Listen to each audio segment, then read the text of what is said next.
ጤና ይስጥልኝ የተከበራችሁና የተወደዳችሁ የኢትዮ ኒውስ ቤተሰቦች ሰላምታችን በያላችሁበት ይድረስ። እነሆ አዳዲስና ወቅታዊ መረጃዎችን አዘጋጅተን ወደ እናንተ ማድረስ ጀምረናል። ከኢትዮ ኒውስ መረጃዎች ጋር አብራችሁ እንድትቆዩ ይጋበዝን። በቅድሚያ ዋና ዋና ዜናዎችን አስቀድመን ነግራችኋለን። ፋኖ ኃይሎች መጠነ ሰፊ የማጥቃት ውጊያ አድማሱን አስፍቶ ዛሬ ወልዲያ ከተማ ውጊያ መቀስቀሱ ተሰምቷል። በደሴ ዙሪያ አዋሳኞችና ኃይሎች አካባቢዎችም ተመሳሳይ ውጊያዎች ያሉ ሲሆን የአማራ ፋኖ ብሔራዊ ኃይል ማዕከላዊ ኮማንድ አባል ብርጋዴር ጀነራል ተፈራ ማሞ ስለ ውጊያው ተናግረዋል። ስለ ፋኖ ድልም የተናገሩት ብርጋዴር ጀነራል ተፈራ ማሞ በተጨማሪም ብልጽግና በየተራ እንዲያጠቃን አንፈቅድለትም፣ ዳግም የትግራይን ህዝብ አጠቃለው ቢል በዝምታ አንመለከተውም ሲሉ ማስታወቋል። በዝርዝር የምናየው ጉዳይ ነው። ብልጽግና ቀይ ባህርና ህንድ ውቅያኖስን በጋራ እንጠቀም ሲል በተባበሩት መንግስታት ድርጅት መጠየቁ ተሰማ። የብልጽግናው መንግስት ፕሬዝዳንት ታዬ አጽቀሥላሴ በቀይ ባህርና በህንድ ውቅያኖስ ዳርቻ የሚገኙ ሁሉም ሀገራት እኩል ተራሽ እንዲሆኑና ኢትዮጵያም የዛ አካል እንድትሆን በአደባባይ ሲጠይቁ ተደምጠዋል። በዝርዝር እናየዋለን። ከ2016 ወዲህ ኢትዮጵያ ኢንተርኔት መዝጋት ከአፍሪካ ቀዳሚ እንደሆነች አንድ ጥናት ይፋ አደረገ።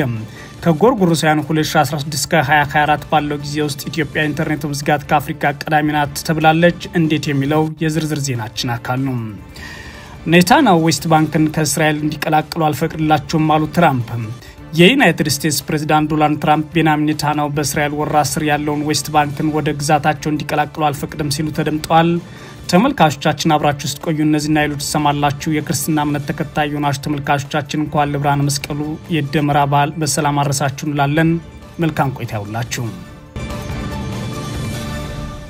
የፋኖ ኃይሎች መጠነ ሰፊ የማጥቃት ውጊያ ዛሬ አድማሱን አስፋፍቶ ቀጥሏል። ውጊያው በወልዲያ ከተማ መቀስቀሱ ሲሰማ በደሴ እና ዙሪያው አካባቢ ያሉ ቦታዎች ላይ ውጊያዎች እየተደረጉ እንደሆነ ተሰምቷል። የአማራ ፋኖ ብሔራዊ ኃይል ማዕከላዊ ኮማንድ አባል ብርጋዴር ጀነራል ተፈራ ማሞ ስለ ፋኖ ድል የተናገሩ ሲሆን ከዚህም በኋላ ብልጽግና በየተራ እንዲያጠቃን አንፈቅድለትም፣ ዳግም የትግራይን ህዝብ አጠቃለው ቢል በዝምታ አንመለከተውም ሲሉ አስታውቋል። በአማራ ክልል ወሎ ቀጠና በቀጠለው የፋኖ ኃይሎች ውጊያ በርካታ ከተሞችና ወረዳዎች ከአገዛዙ ነጻ መውጣታቸው ታውቋል። የፋኖ ኃይሎች ለሶስተኛ ቀን አጠናክረው በቀጠሉት የማጥቃት ወታደራዊ ዘመቻ ሰሜን ወሎ ዞን ዋና ከተማ ወልዲያን ጨምሮ ከባድ ውጊያ መቀጠሉ ነው የኢትዮ ኒውስ የመረጃ ምንጮች ያረጋገጡት። ከመስከረም 14 2017 ዓ.ም ንጋት ጀምሮ የአማራ ፋኖ ብሔራዊ ኃይል ምስራቅ አማራ ቀጠና ምኒልክ እዝ ስር የሚገኙ 5 የፋኖ ኮሮች ተቀናጅተው በከፈቱት ውጊያ በዞኑ የነበረው የአገዛዝ ጦር ከፍተኛ ሽንፈት ሲገጥመው የብልጽግና መዋቅርም እየፈረሰ አመራሩን በፋኖ እየተያዘና እየሸሸ እንደሚገኝ የመረጃ ምንጮቻችን በይፋ ያስታወቁትም። በዛሬው ዕለትም የፋኖ ኃይሎች የማጥቃት ዘመቻ ወልዲያ ከተማ ደርሰው በከተማ ውጊያ መቀስቀሱን የኢትዮ ኒውስ የመረጃ ምንጮች ተናግረዋል። በወልዲያ ከተማ የተቀሰቀሰው ውጊያ ሁለት መልክ አለው ያሉት የመረጃ ምንጮች አንደኛው የአገዛዝ ጦር እርስ በርስ የሚዋጋበት ሲሆን ሌላኛው ደግሞ ከፋኖ ኃይሎች ጋር የሚደረገው ውጊያ ነው ሲሉ ተናግረዋል። በዚህ በወልዲያ ከተማ በሚገኘው ሻላሙዲን ስታዲየም ካምፕ ያደረገው የአገዛዙ ጦር እርስ በርስ መታኮሱ የታወቀ ሲሆን ምክንያቱ ደግሞ ትላንት ምሽት ወልዲያ ከተማ ዙሪያ አፍሪኬር የተባለ አካባቢ ውጊያ ሲመራ የነበረ የአገዛዝ ጦር አዛዥ ውጊያ አበላሽታል በሚል መረሸኑ ነው ተብሏል። የአማራ ተወላጅውን የአገዛዝ ጦር አዛዥ መረሸኑ ተከትሎ የአገዛዝ ጦር አባላት ጎራ ለይተው መዋጋታቸው ታውቋል። በትላንቱ የአፍሪኬር ቀጠና ውጊያ የአገዛዝ ጦር ተሸንፈው ሲሸሽ አካባቢው የፋኖ ኃይሎች መቆጣጠራቸው ይታወሳል። በከተማዋ በአገዛዝ ጦርና ፋኖ ኃይሎች መካከል የሚደረገው ውጊያ በፋኖ በኩል ድል እየቀናው ይገኛል ያሉት የኢትዮ ኒውስ የፋኖ የመረጃ ምንጮች በኩላቸው በተለይም ጀነት ቶበር የተባለ የከተማ አካባቢ ላይ በቀጠለው ከባድ ውጊያ በርካታ የፌደራል ፖሊስ አባላት መገደላቸውን ተናግረዋል። በአካባቢው የወልዲያ ዩኒቨርሲቲን ዙሪያውን ጨምሮ የተለያዩ አካባቢዎች ላይ ውጊያው ተባብሶ መቀጠሉ ለማወቅ ተችሏል። በወልዲያ ከተማና ዙሪያው ማለትም በውድመን፣ ዋንዛዬ፣ መቻሬ፣ ገብሪያምባው፣ አማዬ፣ ሰዋ ሜዳና ሌሎች አካባቢዎች በአገዛዝ ጦርና ፋኖ ኃይሎች መካከል ከባድ ውጊያ እየተደረገ እንደሚገኝ ነዋሪዎች ለኢትዮ ኒውስ አረጋግጠዋል። የብልጽግና አገዛዝ የወልዲያ ከተማ አስተዳደር በበኩሉ ከተማዋ ሰላም ናት፣ ሆኖም አሉባልታ እየተናፈሰብኝ ነው ሲል አስተባብሏል። የአማራ ፋኖ ብሔራዊ ኃይል ምስራቅ አማራ ቀጠና ምኒልክ እዝ የከፈተው ማጥቃት ወታደራዊ ዘመቻ ባለፉት 3 ቀናት ብቻ ላስታ፣ ግዳን፣ ጋዞ፣ ዋርላ፣ መቄት፣ አንጎት፣ ባላፍቶም፣ ሀብሩ፣ መርሳ፣ አምባሰል፣ ወረባቦ፣ ዳውንትና ሌሎች ወረዳዎች የነበረውን ያገዛዙን ጦር በመደምሰስ የብልጽግና መዋቅር ማፈራረሱን ታስታውቋል። አብዛኛው የብልጽግና አመራር አብዛኛው የብልጽግና አመራር ከአካባቢ በወታደራዊ እጀባ ሲሸሽ የተያዙና እርምጃ የተወሰደባቸው ምራቸውን የመረጃ ምንጮች አመላክተዋል። ከሰሜን ወሎ ዞን ወልዲያ እስከ ደቡብ ወሎ ዞን ሐይቅ ከተማ ባለው ቅርብ ርቀት ከተሞች የፋኖ ኃይሎች ቁጥጥር ስር መግባታቸውን የሚገልጹ የአካባቢ መረጃ ምንጮች ከደሴ ወደ ወልዲያ ያለው ዋና መንገድ የፋኖ ግዛት ሆኗል ሲሉ አክለዋል። እንደ መቄት ፍላቂትና ኮን ባሉ ከተሞች ደግሞ የብልጽግና አመራሮች በወታደራዊ እጀባ ከአካባቢው ለመሸሽ በተዘጋጁበት ወቅት ነው ፋኖ ደርሶ ከበባ ውስጥ ገብተዋል የተባለው። ይህ በእንዲህ እንዳለ በወሎ ቀጠና ያደረገው ማጥቃት በተመለከተ የተናገሩት የአፋባ ማዕከላዊ ኮማንድ አባል ብርጋዴር ጄኔራል ተፈራ ማሞ ዘመቻው ፋኖ ከሽምቅ ተዋጊነት ወደ ማጥቃት መሸጋገሩን የሚያሳይ ነው ሲሉ አስታውቋል። አስተያየታቸውን ለኤቢሲ ቴሌቪዥን የሰጡት ብርጋዴር ጄኔራል ተፈራ ማሞ አክለው በሰሜን ወሎ ቀጠና ለወሳኝ እንቅስቃሴ የሚፈልገው አካባቢ ላይ ተከማችቶ የነበረው የአገዛዝ ጦር መመታት አስፈላጊ ስለሆነ በእቅድ የተከናወነ የፋኖ ወታደራዊ ማጥቃት ነው ሲሉ ገልጸዋል። አሁን ውጊያው እየተደረገ ያለው ይሄ ሰሜን ወሎ ላይ ነው። እስካሁን ዋናው ማጥቃቱ እስካሁን ያደረግነው ሰሜን ወሎ ላይ ነው። አሁን ይሄ እንግዲህ ምንድነው ዋናው ሽምቅ ተዋጊው ደረጃ በደረጃ እያሳደገው የሚመጣ ነገር ነው። መጀመሪያ ጥላት ሲያጠቃ በጸረ ማጥቃት ያጠቃን መከላከሉን በማጥቃት ይደመድመዋል። አሁን ደግሞ ወደ ማጥቃት ነው እየገባ ያለው የወገን ኃይል አሁን ደረጃ በደረጃ ወደ ማጥቃት የሚገባበት ሁኔታ። ለምሳሌ ቀደም ሲል ሽምቅ ተዋጊው ደፈጣዎች ነው ብዙ ጊዜ የሚያደርግ የነበረው። አሁን ከደፈጣዎቹም አልፎ ሙሉ በሙሉ ምሽግ ያለን ኃይል ከምሽግ እንዳለ የመደርመስና ይሄን ኃይል የማጥቃት ይሄ እንግዲህ የውጊያ ልምዱ እያደገ መምጣቱን ነው የሚያሳይ። በሽምቅ ስታየው የሚተነተነው የውጊያ ልምዱ እያደገ ሲመጣ እነዚህ ጥሩ አዋጊዎች የመገኘት በልምድ የማዳበር ተዋጊዎች የመፍራት መሳሪያዎችን የመያዝ ውጊያዎችን ማጥቃቶችን አሁን በፊት ከመከላከል ወደ ማጥቃት እነዚህ እየተስፋፉ የመጡበት ሁኔታ ነው። ይሄ እንግዲህ የትግሉ ሂደት ነው። ደረጃ በደረጃ በዚህ ደረጃ ነው የምታደርጋቸው ዝግጅቶች፣ ስልጠናዎች፣ ልምዶች ተከማችተው መጨረሻ ላይ በሚመጥንህ ማድረግ በምትችለው እያጠቃህ የጥላትን መሳሪያ እየተቆጣጠር ሰባዊ ኃይሉን እያወደምክ ቦታዎችን በሰፊው ያስ የምትሄድበት ነው። ስለዚህ ይሄ መሆን ያለበት በአንድ ሽምቅ ውጊያ መደረግ ያለበት ነገር ነው እየተደረገ ያለው። ይሄ ነው የሆነው። ይሄ ነው ፋኖ ውጊያውን ከመሬት የሚያነሳብኝ ወሳኝ ወታደራዊ ትጥቅን ከአገዛዝ ጦር እየነጠቀ እየማረከ ይገኛል ያሉት ብርጋዴር ጄኔራል ተፈራ ማሞ አሁን ላይ የፋኖ ውጊያ እያደገ ሄዶ በአንድ ቀን አንድ ክፍለ ጦር ማስታጠቅ የሚያስችል ጦር መሳሪያ ከአገዛዙ ለማረክ በቅቷል ሲሉም ተናግረዋል። በተለይ ተዋጊው እንደዚህ በውጊያ እያደገ በስልጠና እያወለበተ በተጨባጭ ውጊያ እየበረታ እና ደግሞ ውጊያውን ከመሬት ብድግ የሚያደርግ የጦር መሳሪያዎች እነዚህ በተለይ ለሽምቅ ውጊያ ከዛም ለዘለለ የሚደረጉትን አሁን የአማራ ፋኖ በእጁ እያስገባ ነው። እንግዲህ ይሄን ነው አንዱ በእጁ እያስገባቸው ነው መሳሪያዎችን እነዚህ ተደጋጋሚ የሚባሉ የነበሩትን በብልጽግና የነበሩትን መሳሪያዎች በኃይል እያስገደደ እየነጠቀ እየማረካቸው መሄዱ ነው። ይሄን ነው እንግዲህ አንዱ እድገቱ የሚያሳየው። ይሄን ነው ደረጃ በደረጃ የሽምቅ ኃይሉ እያደገ ሲሄድ ሙሉ በሙሉ የገሽ መደቡን የጦር መሳሪያዎች ወደ ራሱ የሚያደርግበት የራሱ የሚሆንበት የአገር ሀብት ናቸው። ይሄን ሊያደርግ የሚችለው ደግሞ በእንደዚህ አይነት ውጊያዎች ነው። አሁን ሰሞኑን እዚህ ግዳን ላይ የተያዘው ተመልከት። ብዛት ያለው መሳሪያ ነው። በአንድ ጊዜ አንድ ሙሉ ክፍለ ጦር ሊያስታጥቅ የሚችል ነው። ወደ 9 የሚሆን ዱሽቃ ያን ያህል ሞርታር፣ ስናይፐሮች፣ መትረየሶች፣ ክላሾች፣ ተተኳሾች ነው። እንግዲህ የውጊያው እድገት ነው። የሽምቅ ውጊያው የማጥቃት ውጊያ እያደገ ሲሄድ እንደዚህ ነው ማድረግ የሚችለው። ብርጋዴር ጄኔራል ተፈራ ማሞ ብልጽግና ዳግም ትግራይን አጠቃለው ቢል በዝምታ አንመለከተውም ሲሉም ነው በንግግራቸው የተደመጡትም። ጄኔራሉ ብልጽግና ትግራይንም ሆነ ኤርትራን ቢያጠቃ ዝም ብለን አናየውም፣ በየተራ እያጠቃ ህዝብና ሀገር እያወደመ እንዲቀጥል አንፈቅድም፣ ከዚህ በፊት የተደረገውም ከመጠን በላይ ነው፣ ከዚህ በላይ እየጨፈጨፈ ቀጥላለሁ ብሎ የሚገባ ከሆነ ከኋላው እንደምንከመርበት ይወቅ ሲሉም ነው የፋኖን አቋም ያንጸባረቁትም። እውነታውን ለመነጋገር ከዚህ በኋላ እኛ እያለን የኤርትራንና የትግራይ ህዝቦች ብልጽግና ሊያጠቃ አይችልም። ካጠቃም ዝም አንለው። ይሄ መታወቅ አለበት። በየተራ ሰሜነኞች እየተመጡ አይቀጥሉም። ስለዚህ ይሄ ምንም እኛ ምድር አንሰጠውም ከዚህ በፊት የተደረገው ከመጠን በላይ ነው እኛ በሌላ መንገድ ነው እነሱ በየተራ ታርጌት አድርጎ አላማ አድርጎ በየተራ እየጨፈጨፈነ አይናችን ያየ በእኛ በኩል ዝም አንለው ይሄን አውቆ ነው ሲገባ ይሄን አውቆ ነው ከኋላው እንደምንከመርበት አውቆ ነው ወደዛ ሊያደርገው የሚችለው ስለዚህ እነሱ እየተጨፈጨፉ እነሱ እየተመቱ እኛም እስከሚደርስ እንደማንጠብቀው እሱም ያውቀዋል እኛም እናውቀዋለን እውነታው ይሄ ነው አንዱ ላይ የሚደረግ ምት በቀጥታ አካላችን እንደተመታው ቀን ነው በዛ ነገር ላይ እርምጃ ምንወስደው ይሄን አውቆ ነው መግባት ያለበት አሁናዊ የፋኖን የማድረግ አቅም ቆመና በተመለከተ የተናገሩት የአፋባ ማዕከላዊ ኮማንድ አባል ብርጋዴር ጄኔራል ተፈራ ማሞ ፋኖ በርካታ ዙር ያገዛዝ ጦር ዘመቻዎችን እየመከተ ራሱን ሲያደራጅ ቆይቶ አሁን ላይ ወደ ማጥቃት እየተሸጋገረ አቅም ፈጥሯል ሲሉ አስረድተዋል።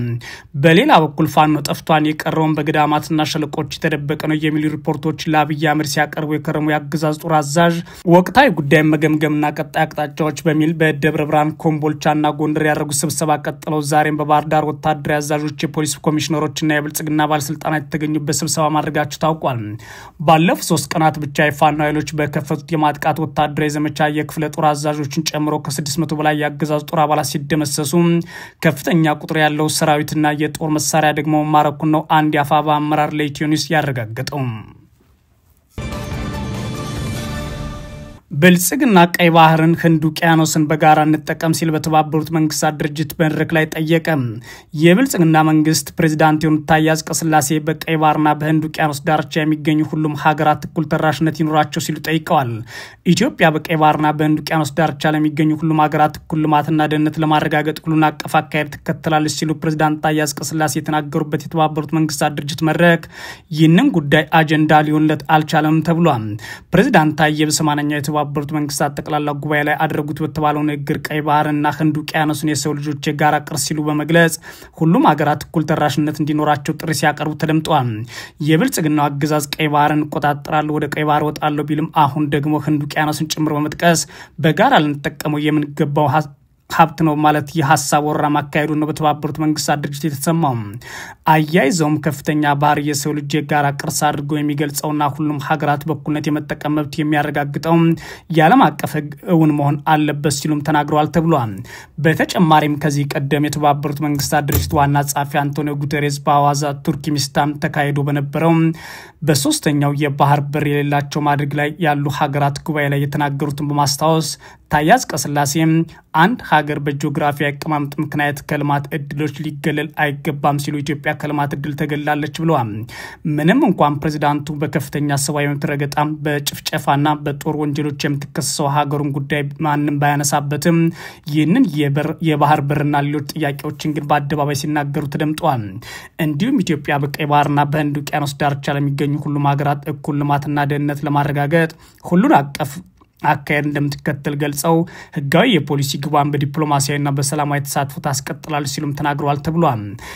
ኢትዮጵያ በአፍሪካ ሁለተኛው ትልቅ የህዝብ ብዛት ያላትና ከፍተኛ የባህር ንግድ ያላት እንደመሆኗ በቀይ ባህርና በህንድ ውቅያኖስ ደህንነት ላይ ልዩ ትኩረት እንደምትሰጥ መግለጻቸውን አናዶሉ የዜና ወኪል ጨምሮ ዘግቧል። ታዬ አጽቀሥላሴ በተባበሩት መንግስታት ድርጅት ተገኝቶ ባደረጉት ንግግር ላይ የብልጽግና ሚዲያዎች ፕሬዝዳንቱ የተለየ ጥያቄ አቀረቡ ማለት ያነሱ ሲሆን ይህ ጥያቄ ግን በየጊዜያት የቀይ ባህርና የህንድ ውቅያኖስን የሰላምና ደህንነት ሁኔታ ለማስጠበቅ የሚነሳ ጉዳይ እንጂ አዲስ የባህር በር ጥያቄ ወይም የባህር በር ባለቤትነትን ጥያቄ ተመለከተ እንዳልሆነ ተንታኞች አስቀምጠዋል።